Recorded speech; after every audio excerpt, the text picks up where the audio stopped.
Bold, italic, underline. যে লেখা বা টেক্সটকে বোল্ড, ইটালিক, আন্ডারলাইন করতে চাই সেই লেখাকে সিলেকশন করতে হবে। এটা আমরা পূর্বে দেখেছি। বোল্ড লেখার পরে বোল্ড করতে হলে সেই লেখা বা টেক্সটকে সিলেক্ট করে বি চাপ দিতে হবে এবং অথবা কন্ট্রোল বি চাপ দিলেই বোল্ড হয়ে যাবে।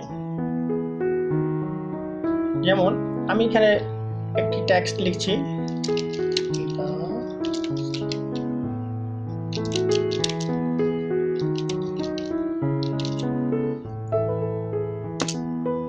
এখন এই লেখাটাকে আমি বোল্ড করতে চাই, তাহলে আমাকে সিলেকশন করতে হবে। এইখানে দেখুন বি একটা সিম্বল আছে, সেই বিতে ক্লিক করলে আমাদের এটা বোল্ড হয়ে যাবে। এটা বোল্ড যদি মুছতে চাই তাহলে এখানে ক্লিক করলে বোল্ড মুছে যাবে। সেম জিনিসটা সিলেকশন করার পর কন্ট্রোল কিবোর্ড থেকে কন্ট্রোল এবং বি চাপ দিলে বোল্ড হবে, এবং সেম ভাবে কন্ট্রোল এবং বি চাপ দিলে বোল্ড রিমুভ হয়ে যাবে। এটা তো লেখার পরে হলো। যদি লেখার আগে মানে লেখার সাথে সাথে করতে চাই তাহলে বি আগে চাপ দিতে হবে, দেন আমরা লিখব।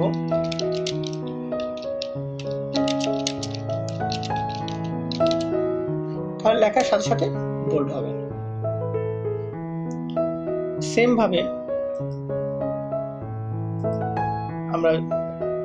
ভাবে যদি ইটালিক করতে চাই এই লেখাটাকে, তাহলে এখান থেকে আই সিম্বল আছে, আই সিম্বলে ক্লিক করব, ইটালিক হয়ে যাবে। ইটালিক মানে একটু লেখাটা বাঁকা ধরনের হয়ে যায়। এবং রিমুভ করতে চাইলে আই বাটনে ক্লিক করব, রিমুভ হয়ে যাবে। এবং কিবোর্ড থেকে কন্ট্রোল আই চাপ দিলে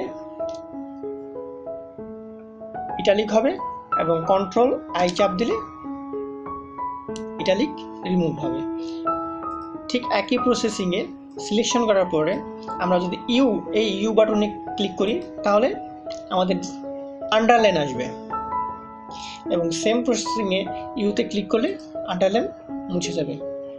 এবং সেম প্রসেসিংয়ে আমরা যদি সিলেকশন করার পরে কিবোর্ড থেকে কন্ট্রোল এবং ইউ চাপ দিই তাহলে আন্ডারলাইন আসবে, এবং কন্ট্রোল ইউ চাপ দিই আন্ডারলাইন রিমুভ হয়ে যাবে। বোল্ড, ইটালিক, আন্ডারলাইন এখানে একটা অপশন আছে দেখুন, যেটা আমরা এর আগে ফন্ট চেঞ্জ করার সময় এবং ফন্ট সাইজ চেঞ্জ করার সময় আমরা এই অপশনটা দেখেছি। এই অপশনে চেঞ্জ করলে ক্লিক করলে এইখানে দেখেন ফন্ট স্টাইল নামে একটা অপশন আছে। এখন কি রেগুলার মোডে আছে, রেগুলার। ইটালিক এখানেও আছে, ইটালিক এখানে ক্লিক করলে এই দেখুন এখানে প্রিভিউ বক্সে দেখাচ্ছে ইটালিক হয়েছে। আর বোল্ড ক্লিক করলে এখানে প্রিভিউ বক্সে বোল্ড দেখাচ্ছে। বোল্ড, ইটালিক দুটো একসাথে দিলে এভাবে দেখাবে। এটা গেল বোল্ড, ইটালিক, আন্ডারলাইন। তারপরে এখানে আছে আরেকটা আছে স্ট্রিক থ্রু। এখন এই স্ট্রিক থ্রুটা আমরা ব্যবহার দেখব। স্ট্রিক থ্রু যখন আমরা মার্কেটে কোনো কেনাকাটা করতে যাই, যেমন আমরা শার্ট প্যান্ট কিনি অথবা শাড়ি, যে কিছুই যখন কিনতে যাই তখন আমরা দেখতে পাই যে কিছু প্রাইস ট্যাগ লাগানো থাকে। সেই প্রাইস ট্যাগে হয়তো এরকম 500 লেখা থাকে এবং নিচে লেখা থাকে 450, এবং এই 500 প্রাইস ট্যাগটাকে এভাবে কেটে দেওয়া হয়। এরকম অবস্থা আমরা অনেক সময় দেখতে পাই। তো এই কেটে দেওয়ার এটাকে স্ট্রিক থ্রুর মাধ্যমে এটা আমরা কেটে দিতে পারি। এটা সিলেকশন করে এখানে ক্লিক করলে স্ট্রিক থ্রু হবে, কেটে যাবে। আবার সিলেকশন করার পর এখানে ক্লিক করলে রিমুভ হয়ে যাবে। তো এই স্ট্রিক থ্রু আমরা এভাবে ব্যবহার করি। Subscript, superscript. এখন এখানে আমি যদি এটা সূত্র এ স্কোয়ার এবং বি স্কোয়ার আমরা তো অঙ্কের মধ্যে দেখেছি এবং অঙ্ক করেছি, এ স্কোয়ার বি স্কোয়ার, সেটা কিভাবে এখানে করব। তাহলে a2 প্লাস b2, এখানে a2 এবং b2 হয়েছে। এটা ছোট হাতে লিখি, হ্যাঁ a2 এবং b2 হয়েছে।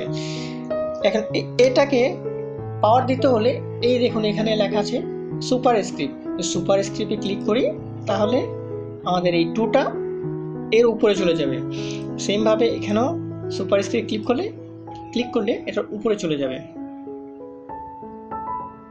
এবং আমরা যখন পানির সংকেত দেই H2O, তো এই টুটাকে নিচে নামানোর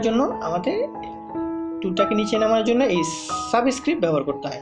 তো সাবস্ক্রিপ্ট ক্লিক করলে এটা নিচে চলে আসবে।